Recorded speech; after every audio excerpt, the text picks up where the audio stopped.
Les professions réglementées, les équivalences, les nouveautés qui vous concernent, on vous dit tout dans les dossiers Qualita. Les dossiers Qualita, pour en savoir plus sur l'ALIA. Salut à tous, bienvenue. On est ravis d'accueillir aujourd'hui une personnalité, on va dire, de la communauté francophone, puisqu'il s'agit de Claude Breitman. Bonjour Claude. Bonjour ma chère Cathy, je suis très heureuse d'être chez Qualita, d'abord parce que c'est un peu ma maison, étant donné que les Eisenberg sont des gens très proches et des grands amis. Donc, je me sens très à l'aise. Merci. On est ravis. Alors, pour ceux qui ne vous connaissent pas encore, eh bien, Claude Breitman n'est autre que la présidente du campus francophone du Collège académique de Natania. Elle est avec nous aujourd'hui parce qu'il y a une rentrée importante. Il y a beaucoup de choses qui se passent au Collège académique, mais il y a une rentrée importante qui va se dérouler le 12 novembre. C'est la rentrée, on va dire, du campus francophone. Eh bien, écoutez, à vrai dire, c'est une rentrée multiple, parce que nous commençons d'abord le programme Massa de nos jeunes bacheliers qui va démarrer à la fin du mois d'octobre.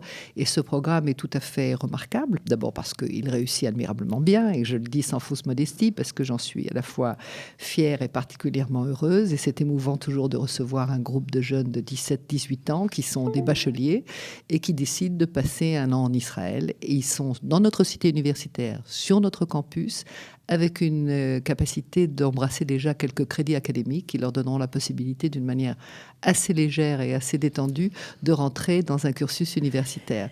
Ça, c'est la première étape. Oui, parce que vous faites beaucoup de choses au collège académique, c'est vrai. Il y a une partie, et pour les étudiants, pure, ça veut dire faire des études, ce dont vous venez de parler. Lorsqu'on est jeune bachelier, venir s'installer en Israël, c'est pas toujours évident. Trouver un cycle d'études qui matche avec ses ambitions, ses rêves, c'est pas toujours facile non plus. Vous le faites. Vous faites aussi le pont pour ceux qui veulent entamer carrément un cycle universitaire. Absolument, dans toutes nos facultés qui sont avec des diplômes absolument reconnus par le Conseil national de l'enseignement supérieur, c'est-à-dire que nous sommes une université. Le fait que nous n'en ayons pas le nom, c'est pour des raisons politiques, de subventions, etc. En même temps, vous êtes rue de l'université, absolument, je crois. Absolument. Non, mais nous sommes non seulement reconnus, mais infiniment respectés par le Conseil de l'enseignement supérieur. Et nous avons des notes tout à fait remarquables en ce qui concerne d'abord l'excellence des études du campus. Et au-delà, nous avons, comme vous l'avez souligné, notre première mission, c'est comme ça qu'on a commencé, c'est l'intégration des jeunes Français qui décident de faire leur vie en Israël. Mais tout d'abord, ils ont besoin d'un outil de travail.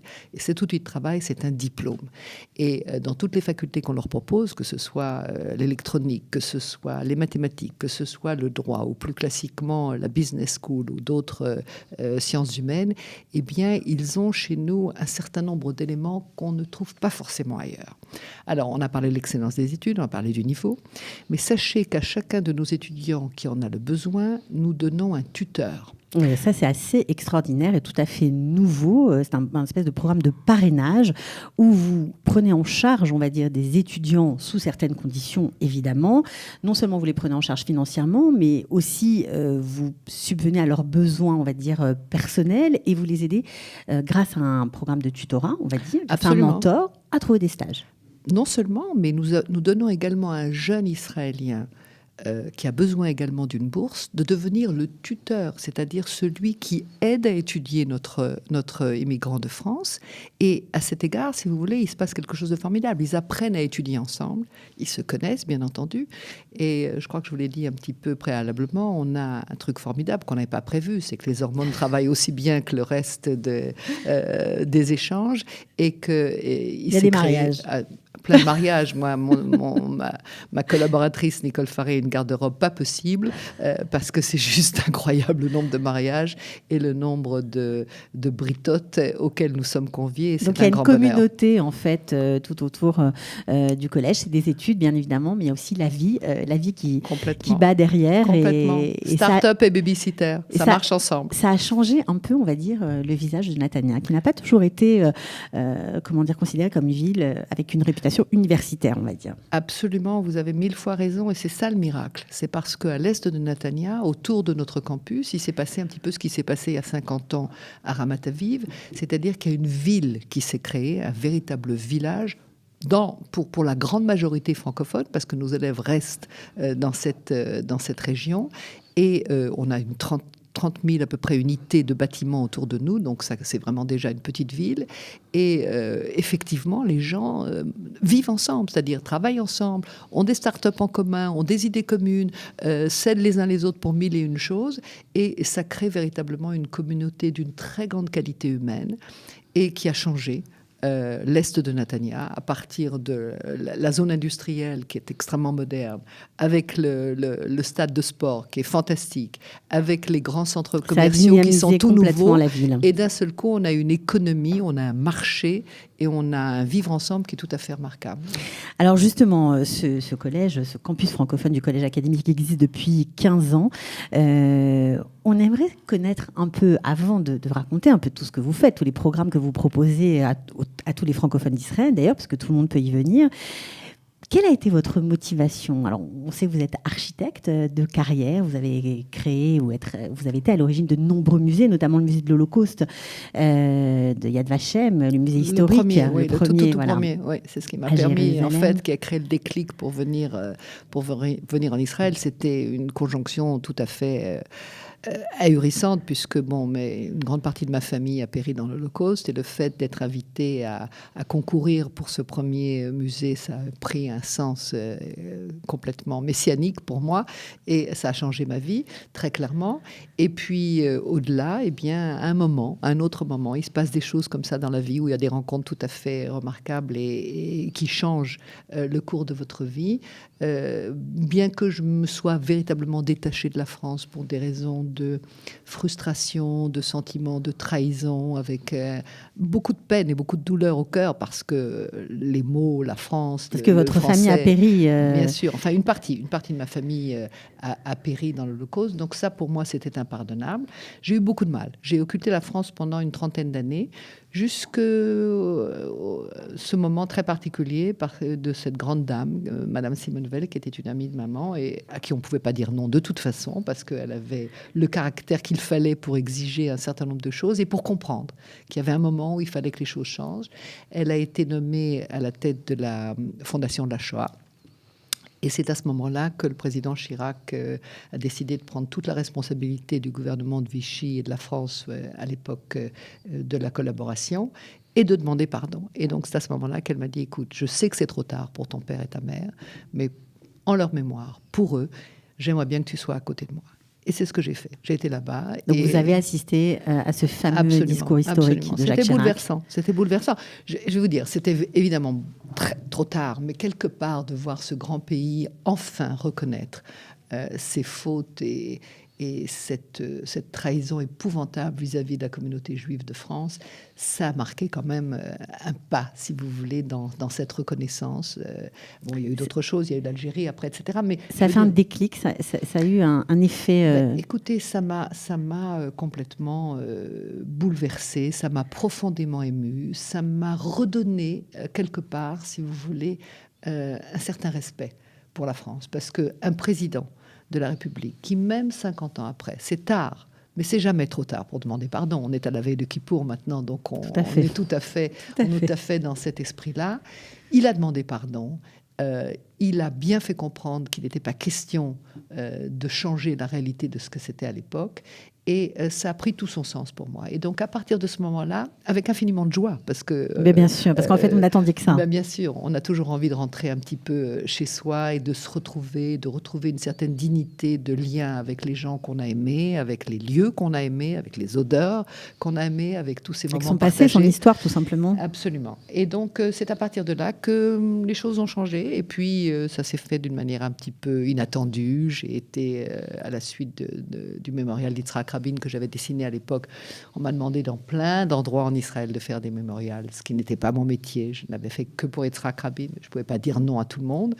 Donc, on m'a demandé de venir à Netanya. J'ai découvert ce campus d'une beauté à couper le souffle, qui avait été créé par un monsieur qui a une vision ahurissante de l'éducation, puisqu'il est aussi le responsable des grands programmes d'excellence. C'est ça qu'il faut préciser, parce que bien sûr, le collège, le campus francophone a 15 ans, mais le collège académique de Netanya existe depuis longtemps avec des étudiants israéliens. Voilà, exactement. 22 ans. Exactement. 22 ans dans la périphérie, comme vous l'avez souligné tout à l'heure, extrêmement mal, de très mauvaise réputation, et il fallait beaucoup de courage. Exactement. Et il a été le président de l'université de Bar-Ilan. C'est lui qui a fait tous les programmes d'intégration des étudiants qui venaient de Russie. Donc tout était très familier pour lui.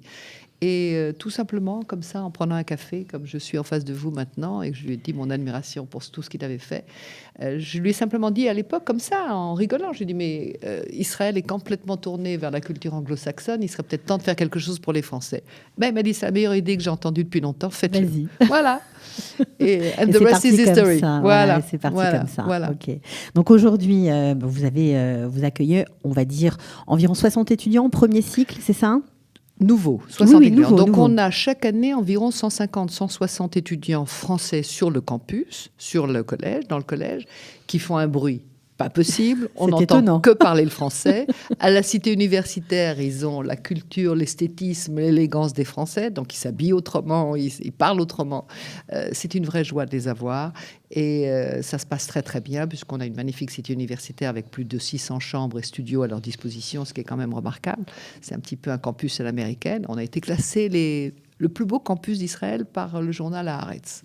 Alors, ça mérite d'être précisé. Voilà. Il y a beaucoup de fleurs, il y a beaucoup de sculptures, il y a beaucoup de choses qui se passent très bien. Il y a beaucoup de vous dans ce campus. Écoutez, je ne suis pas toute seule, parce que je vous l'ai dit, moi je suis mariée depuis 15 ans à Nicole Fary, qui est une femme tout à fait exceptionnelle. Non seulement c'est une professionnelle du sociétal et du dialogue avec les étudiants, mais ce petit bout de femme qui fait 1m50 ou 1m55 a un cœur immense. Et elle a créé véritablement une culture de relations, d'affection, d'attention, d'amour. Oui, c'est-à-dire il faut comprendre que lorsque les étudiants arrivent en Israël, ils sont parfois un peu perdus, ils sont coupés de leur famille, ils n'ont pas toujours de gros moyens. Ça dépend des familles, évidemment, mais c'est important d'avoir un adulte référent, chaleureux, qui les comprenne tout simplement, et qui les accueille et qui puisse répondre à toutes leurs problématiques, qu'elles soient sur le plan tout simplement des études, mais aussi plus personnel. Ça arrive d'avoir parfois des soucis, et elle est toujours là, Nicole Fary. D'abord, elle est toujours là, et puis Dieu sait que c'est compliqué, parce que vous l'avez dit, il y a des problèmes, il y a des amis qui vous laissent, il y a un roman d'amour qui se casse, il y a un examen qui s'est mal passé, il y a un papa qui est malade quelque part, il y a un divorce à l'horizon chez les parents, etc. C'est très compliqué, c'est très très compliqué sur le plan humain, mais nous, si vous voulez, on prend ça vraiment à bras le cœur, je veux dire, pas à bras le corps, à bras le cœur. On y met vraiment tout ce qu'on a pour faire en sorte que rien ne soit lâché et qu'on les tienne jusqu'à ce que ça se passe bien. Et le jour où on distribue les diplômes de première année du LLB ou du master et qu'on voit les parents avec les yeux pleins de larmes embrasser leurs enfants en se disant « ça y est, on en est sorti, on a un de nos gamins qui est en route quelque part, il sort du cercle de frustration, de pauvreté, de précarité et il nous emmène avec lui », ça fait du bien. C'est sûr. Et puis, il faut préciser, puisqu'on en parle, que pour le programme Massa Business, 95% de vos étudiants restent en Israël, et après l'armée, peut-être, où ils décident de poursuivre leurs études. Et ça, c'est formidable. Absolument. Voilà, vraiment, c'est à souligner. Alors, vous êtes aussi ici, bien sûr, on a parlé des études, mais vous avez une particularité quand même au Collège académique de Netanya, le campus francophone. Vous avez pris à bras le corps, on va dire, de exposer à tout le monde, à tous ceux qui sont intéressés, de parler de questions sociétales, de questions culturelles, politiques, de mettre, on va dire, dans le débat public, des questions de tout genre. Vous parlez culture, vous parlez pouvoir, contre-pouvoir. Vous avez des programmes de conférences très, on va dire, très variés et très sérieux, avec des intervenants de haute qualité, des intervenants francophones de tous bords. Franchement, c'est assez nouveau. Bon, ça existe depuis quelques années maintenant, mais ça n'existait pas avant. C'est vrai, mais vous savez que notre partenaire, c'est l'Alliance israélite universelle. Ça vous rappelle quelqu'un? Bien sûr. Alors voilà, donc j'ai encore une fois un immense merci à Marc Eisenberg, au professeur Gérard Rabinovitch, qui est la tête de l'Institut Lévinas, qui est donc qui fait partie, qui est l'Institut académique de l'Alliance israélite universelle. Écoutez, la vraie question, vous l'avez définie, c'est que chaque chose que nous faisons essaye d'apporter, si vous voulez, une nouvelle dimension à cette espèce de groupe humain, de solidaire que nous avons créé, pour faire en sorte que chacun avance le plus loin possible ensemble. Alors, la communauté française qui nous entoure, de Netanya, Ranana, Hadera, etc., a une soif immense de lecture intelligente des grandes questions d'aujourd'hui. Donc on fait tout ce qu'on peut pour leur amener véritablement des grands. Alexandre Adler, Frédéric Ancel, Nicolas Sarkozy, d'autres grands intellectuels. Et on le fait parce que, au bout du compte, d'abord nos abonnés, eux aussi, sont partenaires de bourses pour nos étudiants, parce que tout est lié. C'est-à-dire que ceux qui viennent nous écouter, leur contribution à ces abonnements sert à fabriquer de nouvelles bourses pour les jeunes en difficulté. Oui, il faut comprendre que vous avez des cycles de conférences notamment qui sont payantes, une participation symbolique, on va dire, c'est pas très cher, mais c'est bien de savoir aussi que ça aide. Ça sert à quelque chose. Ça sert à quelque chose, voilà. Absolument. Donc on s'enrichit, en même temps on aide les autres. C'est tout le principe d'ailleurs de votre projet. Je pense que si vous voulez, on essaie de faire au mieux sur le plan moral, sur le plan de l'éthique, pour que ça ait du sens pour tout le monde, parce qu'il faut qu'on ait au cœur de notre activité, de nos actions, la mission principale qui est l'aide aux jeunes étudiants.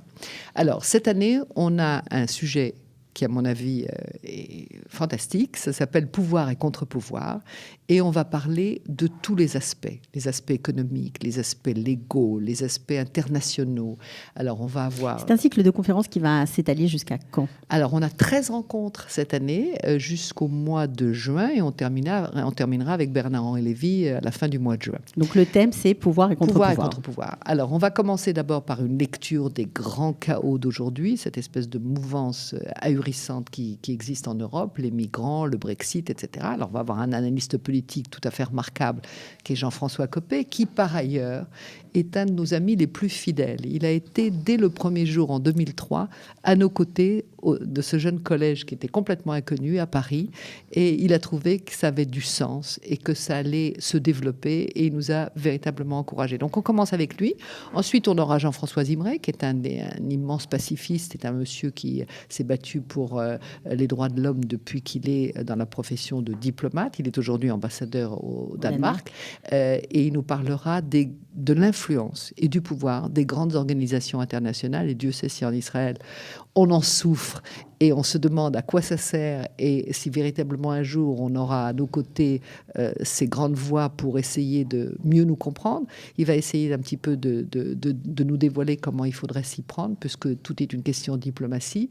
Et on lui rendra hommage avec un prix des droits de l'homme à la mémoire de René Cassin, qui à la fois était un des fondateurs de l'Alliance et aussi le père de la Déclaration des droits de l'homme. Et puis nous parlerons avec Claude Klein de la Cour suprême en Israël, qui est une grande question. Un débat très houleux et très actuel, on va dire, dans la société israélienne. Et puis on aura aussi une jeune femme extraordinaire qui va nous parler du théâtre comme véritablement source de pouvoir sur le plan de la perception et, si vous voulez, de la conscience qui peut être éveillée au travers d'éléments artistiques, de théâtre, de poèmes, etc., pour véritablement comprendre quel est le rôle et quelle est la fonction de l'artiste aujourd'hui. Parce qu'on en a eu des révolutionnaires. Tout à fait. Des artistes aussi, vous en avez eu. D'ailleurs, vous me tendez la perche, puisque je crois que vous êtes partenaire d'un très joli festival, un projet très ambitieux, mené avec brio par Steve Suissa, puisque ça s'appelle le Festival du théâtre français en Israël. Alors, est-ce qu'on va avoir la chance de voir des pièces dans le cadre du collège ? Alors, je vais vous dire, nous avons été à l'initiative de cette venue en Israël de Francis Huster, qui était venu pour la première fois nous présenter le journal d'Anne Frank, et puis ensuite Amok, etc. Et ça a été une grande révélation pour lui. Vous savez, à la manière de Rosenzweig, le jour où on rentre dans une synagogue, d'un seul coup, il se passe quelque chose. Pour Francis Huster, j'aime à dire que c'est moi qui l'ai un petit peu tenu dans mes bras en face du mur de lamentation et qu'il s'est passé quelque chose. Et depuis 4 ans, il vient régulièrement en Israël, bien sûr sur l'initiative de Steve Suissa. Et finalement, tout ça est arrivé à maturité. Et aujourd'hui, au bout de 4 ans, eh bien, il y a un festival, le premier festival de théâtre français, qui se tiendra donc à Jérusalem et à Tel Aviv. Voilà, il faut préciser que ce sont des pièces, non pas du cru, non pas du théâtre francophone simplement local en Israël, mais ce sont des pièces qui sont très jouées et très succès. un succès en Absolument, France et oui. que Steve Suissa a ramené avec les acteurs d'origine. Pierre Arditi, Voilà, exactement. Thierry Lhermitte, etc. Et En puis Israël. une inauguration, La vie d'Horowitz, qui a été écrite par Francis Huster et Steve Suissa, qui est un immense artiste juif. Et à cette occasion-là, j'aurai la joie de pouvoir remettre les palmes de ce festival pour la première fois à Beth Arial, puisque le collège est partenaire de Donc Beth Arial de le Tel Aviv. 29 octobre. Oui, Beth le Arial 29 de Tel octobre. Aviv. Oui, le Ok. 29 octobre. Bon, alors comment on fait si on a envie de participer à ces conférences, qu'on ne connaît pas forcément le collège de Natania, qu'on n'habite même pas Natania? Est-ce que c'est possible? Bien sûr, on rentre dans le site du collège de Natania et on s'inscrit tout simplement et on fait 2 bonnes actions. La première, c'est qu'on aide des étudiants français. La seconde, c'est que on va s'enrichir et on va trouver, si vous voulez, une communauté. C'est pas un réseau social puisque ce sont des vraies personnes avec une vraie présence, mais il est clair, d'après tout ce qu'on me raconte et tout ce qu'on me dit depuis des années, qu'il se passe quelque chose d'extrêmement de grande qualité, si vous voulez, auprès de ces gens de cette communauté qui nous disent écoutez, vous nous apportez quelque chose d'extraordinaire. Par exemple, cette année, on va également célébrer les 50 ans de mai 68. Pour essayer de montrer ce que c'est qu'un mouvement, si vous voulez, social et politique, jusqu'où ça peut aller et qu'est-ce que ça a donné. Entre autres, d'une manière assez inattendue, on aura véritablement une analyse sur ce que ça a apporté au sionisme pour pas mal de juifs de l'époque. Et on aura Denis Charbit, qui est professeur chez nous et qui est notre référent académique en face de Gérard Rabinovitch en Israël, qui défendra et qui animera ce débat. Donc on va avoir une année de folie. On aura aussi une très belle soirée sur des chants révolutionnaires par une jeune femme remarquable qui va chanter le chant des partisans. Un programme utile, éclectique, on va dire. Voilà, on se fera plaisir. J'en suis certaine. Alors juste pour terminer, une question un peu plus personnelle. Vous en avez fait des choses d'un point de vue professionnel dans votre vie d'avant, on va dire ça comme ça. Lorsque vous étiez architecte, vous continuez à soutenir de nombreuses associations. Qu'est-ce qui vous marque particulièrement depuis le début de la création du collège académique de Natania? Qu'est-ce qui vous reste en tête quand vous pensez, quand vous avez peut-être des jours difficiles, parce que les choses ne roulent pas toujours comme sur des roulettes. Parfois, il faut mettre beaucoup de soi pour que ça fonctionne comme il faut. Qu'est-ce qui vous marque? Qu'est-ce qui vous reste en tête? Qu'est-ce qui vous tient, on va dire? Écoutez, je crois qu'il y a une seule réponse, c'est la passion. Je crois qu'il faut être passionné par ce qu'on fait, il faut être heureuse de voir dans le regard des autres qu'on leur apporte quelque chose. Et moi, j'en reçois 100 fois plus, bien sûr, c'est clair. Mais il faut aussi savoir accepter et recevoir, ce qui n'est pas toujours évident, mais c'est très émouvant. Et c'est très fort. Et quelque part, c'est le regard des jeunes qui vous reste. Il faut se rendre utile. Vous savez, si on ne se rend pas utile, la vie a plus beaucoup de sens et plus beaucoup de goût. C'est sûr, mais on sent dans votre réponse que c'est quoi? C'est l'émotion de voir ces jeunes arriver, s'intégrer. Bien sûr. C'est très important parce que si vous voulez sentir qu'on a aidé quelqu'un à se réaliser, à prendre le bon chemin, et que lui, à son tour, parce qu'ils font beaucoup d'heures de volontariat, nos jeunes, va aussi donner à des jeunes enfants en difficulté quelque part, qui ont des problèmes de scolarité, qui ont des problèmes de précarité à la maison, quelque chose en plus. Bon, ça crée un tissu social qui finalement a une qualité extraordinaire et qui fait du bien à tout le monde. Alors, je ne veux pas dire que tout le monde est beau et tout le monde est gentil du matin au soir. Il y a, comme vous l'avez dit très justement, des moments plus compliqués, mais très franchement, on arrive à surmonter la plupart des obstacles parce qu'encore une fois, on le fait avec une détermination et que les gens en face de nous savent qu'on ne laisse rien tomber, on lâche rien, on ira jusqu'au bout quand on est complètement convaincu que c'est la bonne chose à faire. Voilà. Ok, eh bien merci beaucoup. Merci à vous, Claude Cathy. On était ravis de vous accueillir et de passer un moment Merci comme de ça votre avec intérêt, de votre regard et de votre sourire. Merci mille fois. C'est gentil. À très bientôt, Claude.